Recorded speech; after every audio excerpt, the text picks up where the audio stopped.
আমি মাকে খুশি করতে গেলে বউ নারাজ, বউকে খুশি করতে গেলে মা নারাজ। কিন্তু আমি একজন মানুষ, কোন দিকে যাব? ইসলাম বলে তুমি তোমার মার কি? সন্তান। তুমি তোমার বউয়ের কি? স্বামী। শব্দগুলা খেয়াল করবেন। তুমি তোমার মার সন্তান, যার পায়ের নিচে তোমার বেহেশত।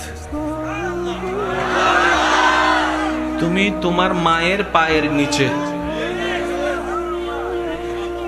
তুমি তোমার বউয়ের কি? স্বামী। স্বামী মানে অভিভাবক। অভিভাবক কি নিচে না উপরে?